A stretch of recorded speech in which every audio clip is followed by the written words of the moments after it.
नंगे हाथों वाली एक अकेली माँ विशालकाय राक्षस के सामने अकेली खड़ी थी, लेकिन शरीर के आकार के फर्क के बावजूद माँ को जरा भी डर नहीं था। माँ की गुहार को भला राक्षस कब नजरअंदाज नहीं करता। सिर्फ एक पैर उठाकर उसने औरत को 100 मीटर दूर फेंक दिया और उसका नन्हा सा नवजात बच्चा सीधे राक्षस की आंखों के सामने आ गया। वो पूरी ताकत से बच्चे को बचाने दौड़ी, मगर पूरे शरीर की हड्डियां टूट चुकी थीं। रेंग कर भी पहुंचना उसके लिए नामुमकिन था। राक्षस के भयंकर हमलों से पूरी इमारत हिलने लगी। आवाज सुनते ही हियोन में बहन बाकी लोगों के साथ वहां पहुंच गई, लेकिन अफसोस देर हो चुकी थी।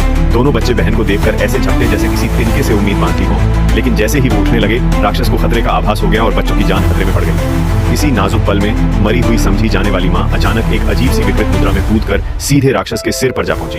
शायद बच्चों को बचाने की तीव्र चाहत से मरी हुई माँ अचानक काली शक्ति में बदल गई, लोहे सी मजबूत दरिंदा बनकर, और उसके दबाव में राक्षस भी काफी हद तक काबू में आ गया। शेआओं में के एक ही वार से राक्षस दर्द से चीख उठा, लेकिन उस पागलपन से भरे राक्षस पर इतना हमला असरदार साबित नहीं हुआ।